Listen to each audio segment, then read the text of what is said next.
الحمدللہ رب العالمین والصلاة والسلام علی رسولہ الکریم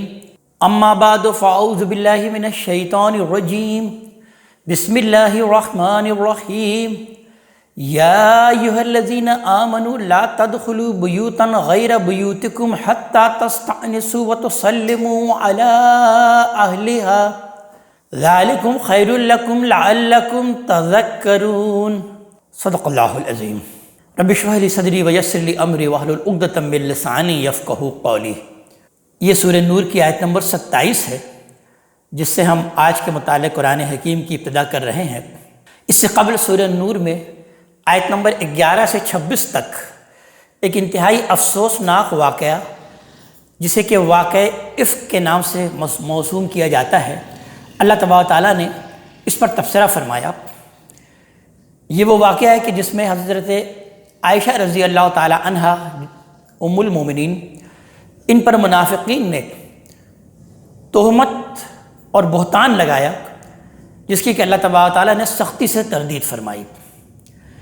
لیکن ساتھ ساتھ پھر اللہ تبارک و تعالیٰ نے اس بات کو بیان کیا کہ لا تحسبوہ شرا لکم بل ہوا خیر لکم۔ مت سمجھو کہ اس واقعے کے ذیل میں تمہارے لیے کوئی شر ہے، کوئی برائی ہے، بلکہ اس میں تمہارے لیے خیر کا پہلو بھی ہے۔ اور ہم پچھلی مرتبہ اس میں خیر کے پہلو کا تذکرہ کر چکے ہیں،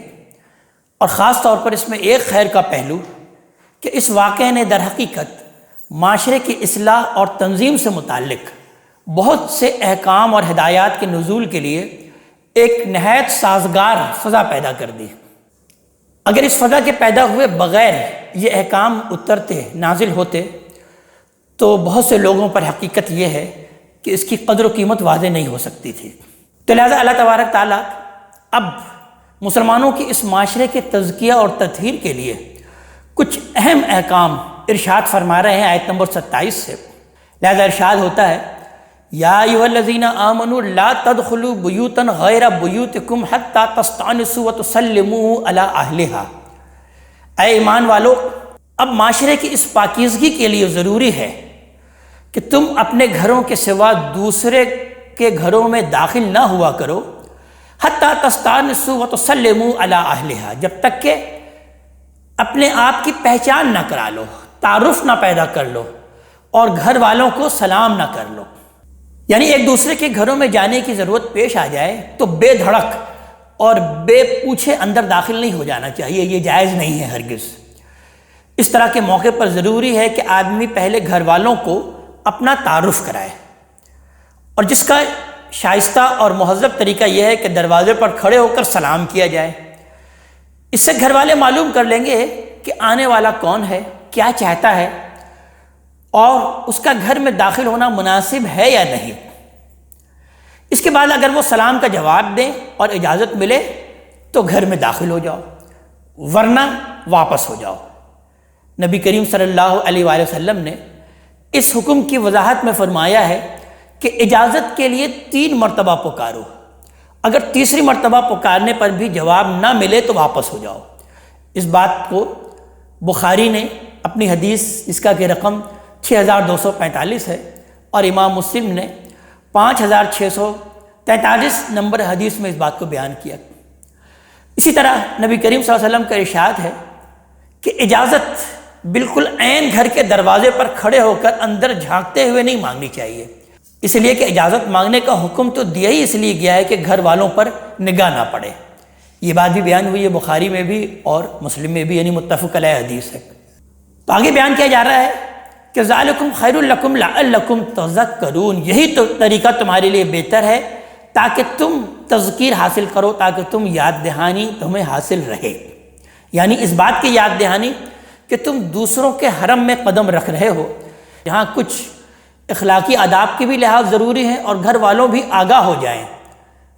کہ ان کے اندر ایک ایسا شخص موجود ہے جس کے معاملے میں انہیں کچھ حدود اور قیود ملحوظ رکھنی چاہیے۔ اس کے بعد پھر آیت نمبر 28 میں اللہ تعالیٰ ارشاد فرماتے ہیں کہ فَإِن لَمْ تَجِدُوا فِيهَا أَحَدًا، پھر اگر وہاں کسی کو نہ پاؤ تو فَلَا تَدْخُلُوهَا، تو پھر اس میں داخل نہ ہو اس گھر میں، حَتَّى یؤذن لکم، یہاں تک کہ تمہیں اس کی اجازت نہ دے دی جائے. یعنی پہلے سے اجازت ہے، پرمیشن ہے تو پھر ٹھیک ہے، ورنہ تم ہرگز مت داخل ہو جس گھر کے بارے میں تمہیں نہیں معلوم. وَإِنْ قِيلَ لَكُمُ ارْجِعُوا، اور اگر تم سے کہا جائے کہ لوٹ جاؤ، فَارْجِعُوا، تو لوٹ جایا کرو. یعنی اجازت دینے کے لیے کوئی گھر میں موجود نہ ہو یا موجود ہو اور اس کی طرف سے کہہ دیا جائے کہ اس وقت ملنا ممکن نہیں ہے، تو پھر دل میں کوئی بھی تنگی محسوس کیے بغیر، کچھ بھی مائنڈ کیے بغیر آدمی کو لوٹ جانا چاہیے. اگر وہ بغیر کسی پرمیشن کے، بغیر کسی اجازت کے، پہلے سے کسی اپوائنٹمنٹ کے، اگر پہلے سے اس نے کوئی اپوائنٹمنٹ لیا ہوا ہے، پہلے سے اس نے ٹیلی فون کے ذریعے سے یا کسی میسج کے ذریعے سے پیغام پہنچایا ہوا ہے اور اس کو اس بات کی اجازت ملی ہے آنے کی، تو پھر تو ٹھیک ہے کہ وہ آ سکتا ہے. پھر تو اس گھر والوں کا حق یہ ہے کہ پھر وہ اس کو ریسیو کرے، اس لیے کہ اس نے پہلے سے انفارم کر دیا تھا. لیکن اگر اس نے پہلے سے انفارم نہیں کیا اور اچانک گھر پہنچ گیا اور اب گھر والے یہ کہتے ہیں کہ نہیں ملنے کا وقت نہیں ہے، یا کسی وجہ سے یہ کہتے ہیں کہ اب لوٹ جاؤ، تو پھر اس کو ہرگز مائنڈ نہیں کرنا چاہیے اور بغیر مائنڈ کیے بغیر اسے لوٹ جانا چاہیے، اس لیے کہ اس نے پہلے سے اس بات کی اجازت نہیں لی. اور اس دور میں اب تو پہلے سے اس بات کا کو انفارم کر دینا پہلے سے اب تو انتہائی آسان ہے. ہمارے پاس کمیونیکیشن کے اس قدر ذرائع موجود ہیں کہ کوئی بھی شخص اگر کسی گھر میں جانا چاہے تو وہ پہلے سے آسانی سے ان کو انفارم کر سکتا ہے، ان سے اجازت لے سکتا ہے کہ کیا اس وقت آپ فری ہیں، کیا میں اس وقت آ جاؤں، تو اسے آ جانا چاہیے. اگر اس کو گھر والوں کی طرف سے اجازت مل جائے تو انہیں آ جانا چاہیے. لیکن اگر گھر والوں نے منع کر دیا کہ نہیں اس وقت تو میں مصروف ہوں اور فلاں کام میں میری انگیجمنٹ ہے، تو ظاہر ہے اسے پھر بغیر مائنڈ کیے ان کے گھر سے واپس ہو جانا چاہیے، اور اگر اس کو اجازت نہ ملے تو ہرگز اس کو نہیں جانا چاہیے. تو اس بات کو اللہ تعالیٰ نے بیان فرمایا اور آگے ارشاد فرمایا ہوا ازکا لکم، یہی تمہارے لیے پاکیزہ تر ہے، یہی تمہارے لیے پاکیزگی کا سبب ہے، اسی میں پاکیزگی ہے. واللہ بما تعملون علیم، اور یاد رکھو کہ جو کچھ بھی تم کرتے ہو اللہ اسے خوب جانتا ہے. یہاں پر ہم یہ دیکھیں گے کہ اللہ تعالیٰ کی جو صفت علم ہے، اس حوالے سے یہ تنبیہ اس سے پہلے بھی ہم نے دیکھا ہے کہ 2 مرتبہ آئی ہے اور مزید بھی آئے گی. یہ بار بار یاد دہانی در حقیقت اس وجہ سے کی جا رہی ہے کہ جن چیزوں سے یہاں روکا جا رہا ہے ان کے لیے انسان کے نفس کے اندر بڑے چور دروازے موجود ہیں. تو جب تک اللہ کے علیم اور خبیر ہونے کا صحیح طور پر یقین نہ ہو اور ذہن میں یہ بات تر و تازہ نہ ہو،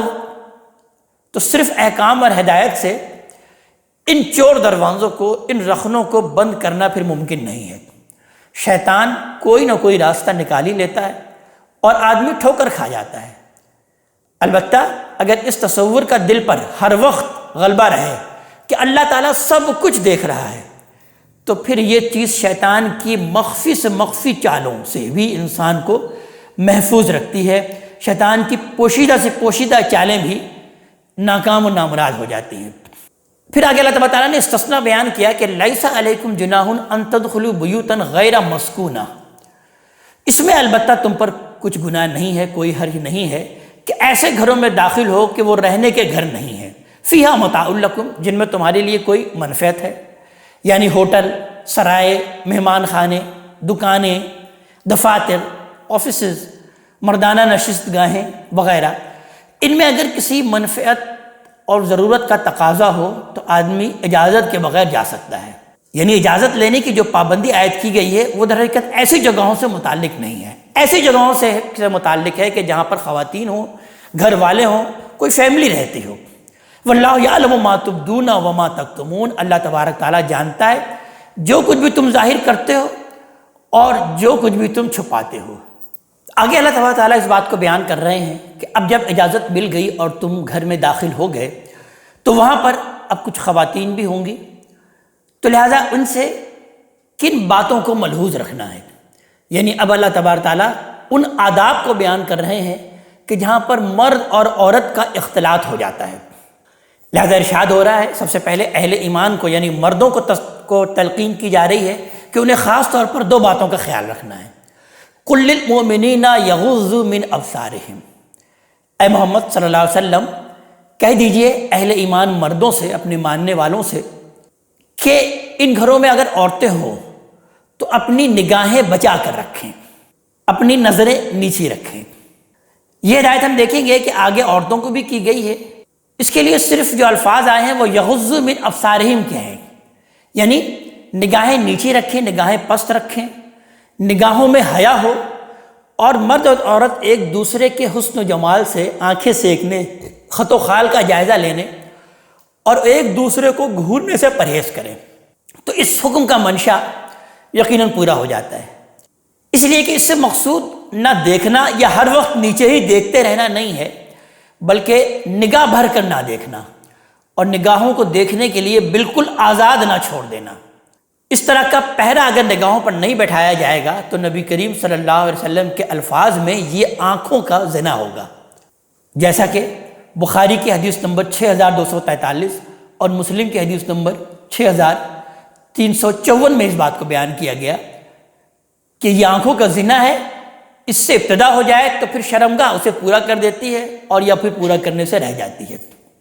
لہٰذا یہی نگاہ ہے جس کے بارے میں نبی کریم صلی اللہ علیہ وسلم نے لوگوں کو نصیحت فرمائی ہے کہ اسے فوراً پھیر لینا چاہیے، یعنی ایک نظر دیکھ لینے کے بعد نظر اگر پڑ جائے تو آپ صلی اللہ علیہ وسلم نے لوگوں کو نصیحت فرمائی کہ پھر اس کو فوراً پھیر لو۔ پھر دوسرا حکم بیان کیا گیا کہ وَاحْفَظُوا فُرُوجَهُمْ، اور اپنی شرمگاہوں کی حفاظت کریں، یعنی ان پر پہرا بیٹھا دیں، لہذا ان کو نہ دوسروں کے سامنے کھولیں، نہ ان کے اندر دوسروں کے لیے کوئی میلان پیدا ہونے دیں۔ عورتیں اور مرد ایک جگہ اگر موجود ہوں تو چھپانے کی ان جگہوں کو اور بھی زیادہ اہتمام کے ساتھ چھپائیں، اور ہمیشہ ایسا لباس پہنیں جو زینت کے ساتھ صنفی اعضاء کو بھی اچھی طرح چھپانے والا ہو۔ ذالک ازکی لکم، یہ ان کے لیے زیادہ پاکیزہ طریقہ ہے۔ ان اللہ خبیر بما یصنعون، اس میں شبہ نہیں ہے کہ جو کچھ بھی وہ کرتے ہیں اللہ تبارک تعالیٰ اس سے خوب واقف ہے۔ اگلی آیت نمبر 31 میں خواتین کو پھر حکم دیا جا رہا ہے کہ ایسی صورتحال میں انہیں کن باتوں کا ملحوظ رکھنا چاہیے۔ مردوں کو تو 2 احکام دیے گئے، خواتین کو 4 احکام دیے جا رہے ہیں۔ ارشاد ہوتا ہے وَقُلْ لِلْمُؤْمِنَاتِ يَغْضُضْنَ مِنْ أَبْصَارِهِنَّ، اور اے محمد صلی اللہ علیہ وسلم اپنی ماننے والی عورتوں کو یہ ہدایت کر دیں کہ وہ بھی اپنی نگاہیں بچا کر رکھیں۔ وَيَحْفَظْنَ فُرُوجَهُنَّ، اور اپنی شرمگاہوں کی حفاظت کریں۔ یعنی یہ 2 باتیں تو مردوں کو بھی کہی گئی تھی، اب خواتین کو مزید کہا جا رہا ہے کہ وَلَا يُبْدِينَ زِينَتَهُنَّ، اور اپنی زینت کی چیزیں نہ کھولیں، اپنی زینت کی چیزوں کو عیاں نہ کریں۔ اس لیے کہ در حقیقت خواتین زیورات بھی پہنتی ہیں، بناؤ سنگھار بھی کرتی ہیں، اور ان کی جو ملبوسات ہوتے ہیں، کپڑے بھی ہوتے ہیں، وہ بھی مزین ہوتے ہیں، زینت سے بھرپور ہوتے ہیں، جو کہ وہ خاص طور پر خاص آرائش کے موقع پر پہنتی ہیں۔ تو اس لیے اللہ تبارک تعالیٰ ان کو خاص حکم دے رہے ہیں کہ چونکہ ان کے اندر ایک فطری خواہش زینت کی بھی ہے کہ وہ ایسی چیزیں اختیار کرتی ہیں کہ جن سے کچھ اٹریکشن پیدا ہو، یعنی زینت در حقیقت اسی کو کہتے ہیں کہ جو کسی کو اٹریکٹیو بنا دے، جس کے اندر اٹریکشن پیدا ہو۔ تو خواتین کو زینت اختیار کرنے سے اللہ تبارک تعالیٰ نے منع نہیں کیا کہ زینت اختیار نہ کریں، بلکہ اگر انہوں نے زینت اختیار کیا ہوا ہے تو پھر بیان کیا جا رہا ہے کہ اس کا اظہار نہ کریں، اس کو حتی الامکان چھپانے کی کوشش کریں، اس کو پوشیدہ رکھیں۔ یعنی زیورات، بناؤ سنگھار، میک اپ یا اس طرح کی چیزیں اگر انہوں نے کی ہوئی ہیں تو اس کو پھر چھپانے کی کوشش کی جائے۔ ملبوسات، کپڑے بھی، جیسے کہ بیان میں نے عرض کیا کہ یہ بھی مردوں کے کپڑے سے، مردوں کی ملبوسات سے انتہائی مختلف ہوتے ہیں ان کے، تو یہ بھی ایک زینت ہے۔ خاص طور پر اس دور میں، یعنی اس دور میں تو اگر دیکھا جائے تو خواتین کے بھی کپڑے اور مردوں کے بھی کپڑے تقریباً یکساں ہوتے تھے، لیکن اب ان کے اندر بھی اٹریکشن ہوتی ہے۔ لہذا اس دور میں ایک اور چیز ایجاد بھی ہو گئی الحمدللہ، جس کو کہ ہم عبایا اور برقع کہتے ہیں۔ یعنی اس دور میں تو ظاہر ہے یہ چیز تھی بھی نہیں، تو اس لیے اللہ تبارک تعالیٰ نے بھی اس کا کوئی تذکرہ نہیں کیا۔ اوڑھنیاں تھیں، چادر تھی، تو لہٰذا اللہ تبارک تعالیٰ نے اس کا تذکرہ کر دیا۔ لیکن اس دور میں خواتین کے ان ملبوسات کو چھپانے کے لیے ایک شے اور بھی پیدا ہو چکی ہے، جس کو کہ برقع کہا جاتا ہے۔ لہٰذا بہت مناسب یہ بھی ہے کہ اس کو بھی وہ اختیار کریں جب بھی وہ کسی ایسے لوگوں کے سامنے آ رہی ہوں، ایسے لوگوں سے ان کا واسطہ پڑ رہا ہو جن کی فہرست ابھی ہمارے سامنے آئے گی، کہ اللہ تبارک تعالیٰ نے بیان فرمایا ہے کہ انہی لوگوں کے سامنے وہ اپنی زینت کا اظہار کر سکتی ہیں۔ تو لہٰذا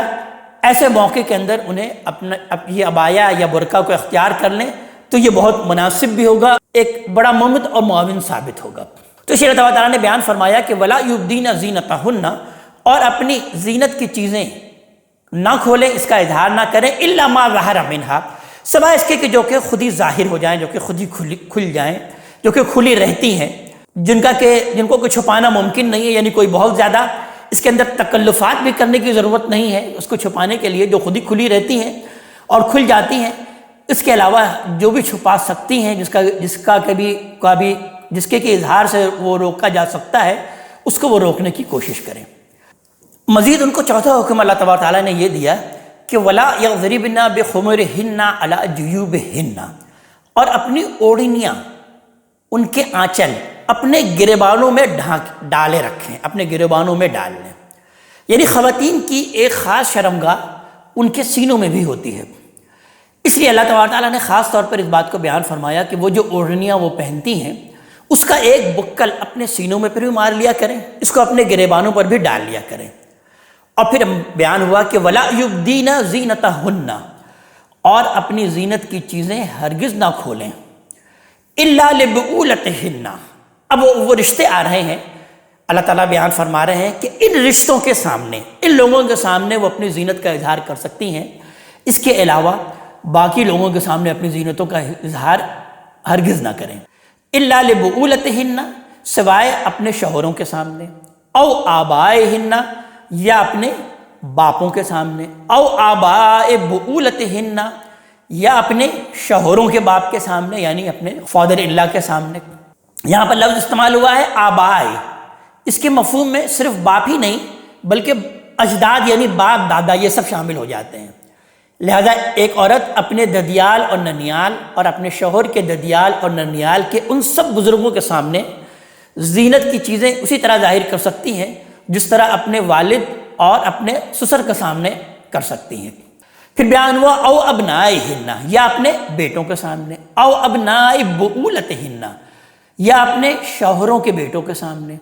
او اخوانہن، یا اپنے بھائیوں کے سامنے،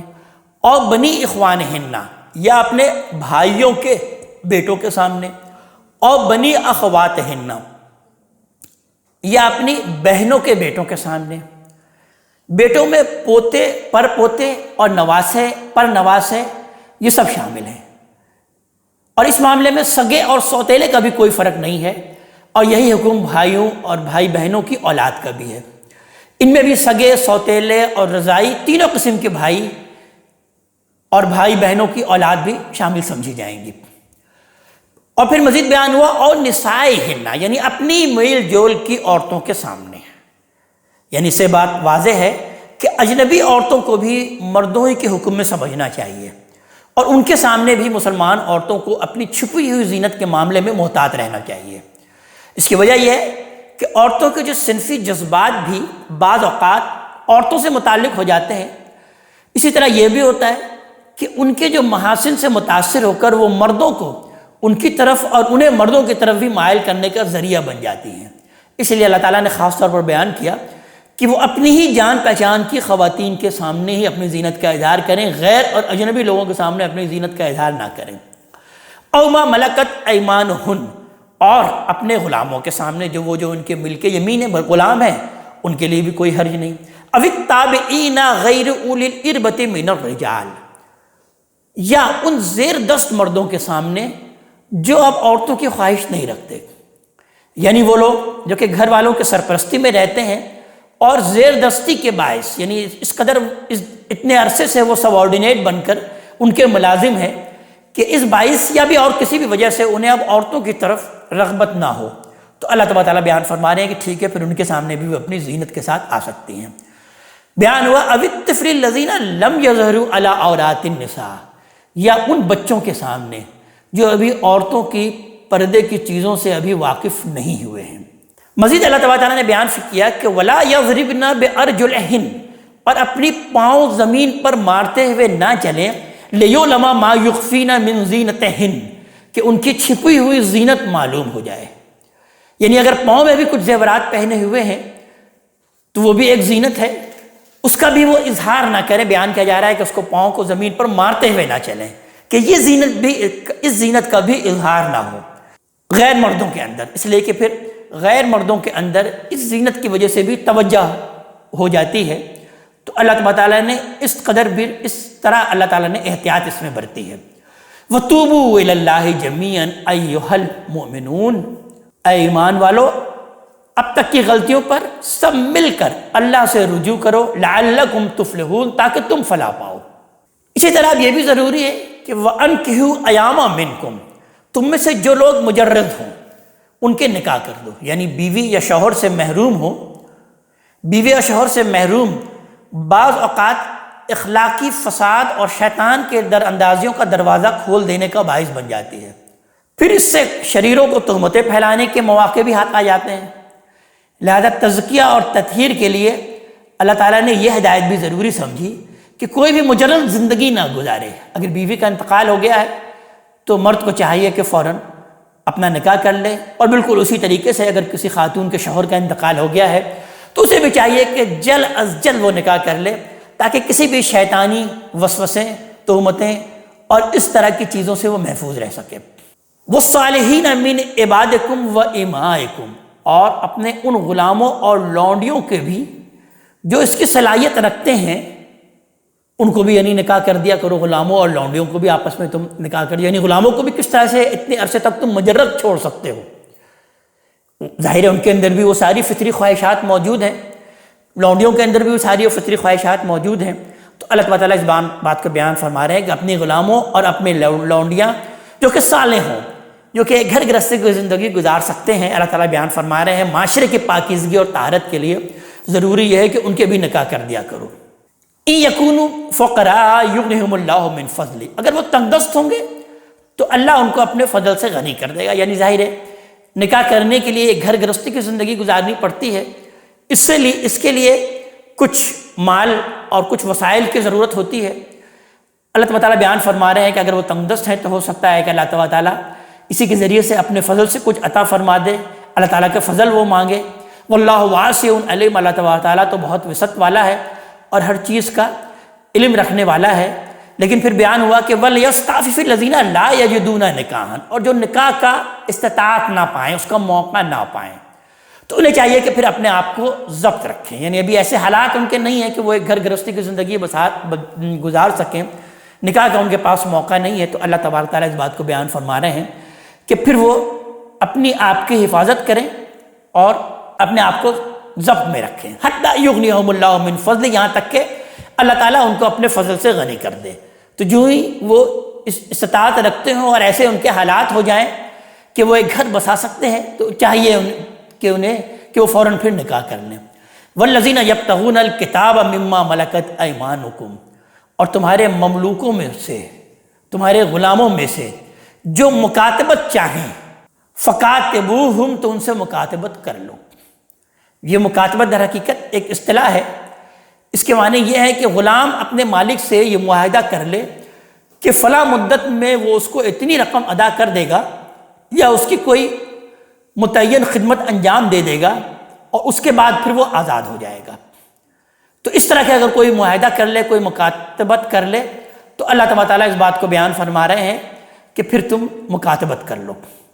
ان علمتم فیہم خیرا، اگر تم ان میں بہتری پاؤ، یعنی تم سمجھتے ہو کہ اگر ہم انہیں آزاد کر دیں گے تو یہ معاشرے میں ایک اچھی زندگی گزار سکتے ہیں، کچھ بہتری ہے، ان کے اندر کچھ خیر ہے، تو پھر یہ معاملہ ان سے کر لو تاکہ وہ بھی پاکیزگی میں آگے بڑھ جائیں. وَآتُوهُم مِّن مَّالِ اللَّهِ الَّذِي آتَاكُمْ، اور اس کے لیے اگر ضرورت ہو تو مسلمانوں انہیں اپنے مال میں سے دو جو اللہ نے تمہیں عطا فرمایا ہے. وَلَا تُكْرِهُوا فَتَيَاتِكُمْ عَلَى الْبِغَاءِ، اور اپنی لونڈیوں کو پیشے پر مجبور نہ کرو. ان اردنا تحصنا، جبکہ وہ پاک دامن رہنا چاہتی ہوں. لتبتغوا عرض الحیات الدنیا، محض اس لیے کہ دنیا کی زندگی کا کچھ تمہیں فائدہ چاہتے ہو تو محض دنیا کی زندگی کے کچھ معمولی سے فائدے کے لیے ان سے یہ گندا کام، ان سے یہ پیشے والا کام کرانا چاہتے ہو. لیکن پھر اللہ تعالیٰ بیان فرما رہے ہیں کہ وَمَن يُكْرِهُنَّ فَإِنَّ اللَّهَ مِن بَعْدِ إِكْرَاهِهِنَّ غَفُورٌ رَحِيمٌ، اور جو انہیں مجبور کرے گا تو اس کا گناہ پھر اسی پر ہے، اس لیے کہ ان پر اس جبر کے بعد اللہ تبارک تعالیٰ تو ان کے لیے غفور اور رحیم ہے، یعنی پھر اب ان پر کوئی گناہ نہیں ہے اگر لونڈیوں پر اور اس طرح سے کسی پر مجبور کیا جائے تو جو مجبور کرنے والا ہوگا وہی پھر گنہگار ہوگا۔ در حقیقت اس تنبیہ کی ضرورت اس لیے بھی پیش آئی کہ اس زمانے کے عرب میں لونڈیاں ہی زیادہ تر چکلوں میں بیٹھائی جاتی تھیں، اور ان کے مالک جو کچھ ان کے ذریعے سے کماتے تھے اب اس سے آسانی کے ساتھ چھوڑنے کے لیے تیار نہیں ہو سکتے تھے، لہذا اندیشہ تھا کہ وہ اپنے تمام ہتھ کنڈے ان کو پاک دامنی کی زندگی بسر کرنے سے روکنے کے لیے استعمال کریں گے، تو اس لیے اللہ تبارک تعالیٰ نے خاص طور پر اس کی ہدایت فرمائی۔ وَلَقَدْ أَنزَلْنَا إِلَيْكُمْ آيَاتٍ مُبَيِّنَاتٍ، ہم نے تمہاری طرف اے پیغمبر یہ کھول کر بتانے والی آیتیں اتار دی ہیں، وَمَثَلًا مِّنَ الَّذِينَ خَلَوْا مِن قَبْلِكُمْ، اور ان لوگوں کی تمثیل بھی جو تم سے پہلے گزرے ہیں۔ یہ در حقیقت اس تمثیل کی طرف اشارہ ہے جو اب آگے آ رہی ہے، وہ موعظۃ للمتقین، اور اللہ سے ڈرنے والوں کے لیے یہ موعظت ہے۔ اب یہ تمثیل کیا ہے؟ اللہ تبارک تعالیٰ اس کو بیان کر رہے ہیں کہ اللہ نور السماوات والارض، اللہ زمین اور آسمان کا نور ہے، اللہ زمین اور آسمان کی روشنی ہے، یعنی اللہ ہی کی معرفت اور اس پر ایمان ہی اس کائنات کی در حقیقت روشنی ہے۔ یہ آسمان اور زمین بلکہ یہ پوری کائنات اس شخص کے لیے ایک عالم ظلمات اور اندھیر نگری ہے جو اللہ کو نہیں مانتا یا مانتا ہے لیکن اللہ کی صفات اور ان کے تقاضوں کو نہیں تسلیم کرتا۔ ایسا شخص نہ یہ جان سکتا ہے کہ یہ دنیا کہاں سے آئی ہے، اور نہ یہ جان سکتا ہے کہ اس کے وجود میں آنے کی غایت اور مقصد کیا ہے۔ وہ خود اپنے متعلق بھی یہ فیصلہ نہیں کر سکتا کہ اس کا مقصد وجود کیا ہے۔ وہ اس دنیا میں مطلق العنان اور شطر بے مہار ہے، یا پابند و محکوم ہے، وہ مسئول ہے، اکاؤنٹیبل ہے کسی کے سامنے، یا غیر مسئول ہے، کسی کے سامنے کوئی اکاؤنٹیبلٹی نہیں ہے۔ اس کے لیے کیا خیر ہے اور کیا شر ہے، اسے ظلم کی روش اختیار کرنی چاہیے یا عدل کی، اسے صرف اپنے مفاد اور خواہشوں کی پیروی کرنی چاہیے یا ان سے کسی بالا تر نصب العین کی۔ ان سوالوں کے صحیح جواب ہی پر صحیح اور کامیاب زندگی کا انحصار ہے، لیکن جو شخص اللہ کو نہیں مانتا وہ ان سوالوں کا صحیح حل نہیں پا سکتا، وہ اندھیرے میں اندھے بھینسے کی طرح بھٹکتا پھرتا ہے اور بالآخر ایک دن ہلاکت میں گر کر اپنے کافر کردار کو پہنچ جاتا ہے۔ البتہ جو شخص اللہ کو اس کے صحیح صفات کے ساتھ مانتا ہے تو پھر وہ اس کائنات کا سرا بھی پا جاتا ہے اور اس کا انجام بھی اس پر واضح ہو جاتا ہے، اس پر ان تمام سوالوں کے جواب بھی روشن ہو جاتے ہیں جن کو اللہ کا نہ ماننے والا کبھی حل نہیں کر سکتا۔ اس وجہ سے یہ دنیا اس شخص کے لیے کہ جو کہ اللہ کو نہیں مانتا اندھیر نگری بن جاتی ہے، لیکن اس شخص کے لیے کہ جو کہ اللہ پر ایمان رکھتا ہے تو وہ پھر اندھیر نگری نہیں رہتی، بلکہ ایمان کے نور سے اس کے لیے ہر چیز جگمگا اٹھتی ہے اور اس کا ہر پہلو اس پر روشن ہو جاتا ہے۔ وہ جو قدم بھی اٹھاتا ہے پورے دن کی روشنی میں اٹھاتا ہے، اور جس سمت میں بھی چلتا ہے اللہ کے ایمان کا نور اس کی رہنمائی کرتا ہے۔ یہی حقیقت اس ٹکڑے میں واضح فرمائی گئی ہے کہ اس آسمان اور زمین کا نور اللہ ہے، جس کے پاس یہ نور ہے وہ روشنی میں اور صراط مستقیم پر ہے، اور جو اس نور سے محروم ہے وہ ایک ظلمات میں بھٹک رہا ہے اور کوئی دوسرا اس کو روشنی نہیں دے سکتا۔ اللہ تعالیٰ نے پھر آگے مزید اس کو مثالوں کے ذریعے سے واضح کیا ہے کہ مثل نور ہی کمشکات فیہا مصباح، انسان کے دل میں اس کی روشنی کی مثال ایسی ہے جیسے ایک طاق اور جس میں ایک مصباح یعنی چراغ ہے۔ یہ ایک مرکب تمثیل اللہ تعالیٰ نے بیان کی۔ اس میں طاق سے مراد در حقیقت انسان کا سینہ ہے، جس میں دل ہے گویا ایک چراغ ہے، جس میں اللہ کے نور ایمان کا چراغ جلا کر رکھ دیا جائے تو انسان کا ظاہر اور باطن اسی طرح روشن ہو جاتا ہے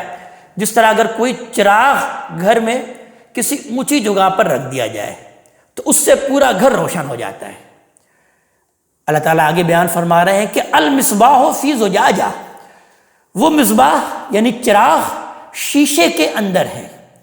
الزجاجہ کأنہا کوکب دری، اور وہ زجاجہ وہ شیشہ ایسا ہے جیسے ایک چمکتا ہوا تارا، یعنی خارجی اثرات سے پوری طرح محفوظ ہے، نہ اس کی لو کسی فلسفیانہ کج بحثی یا خواہشات نفس کی ہوا کے جھونکوں سے منتشر ہونے پاتی ہے، اور نہ شیشے پر انحرافات کی کوئی گرد ہے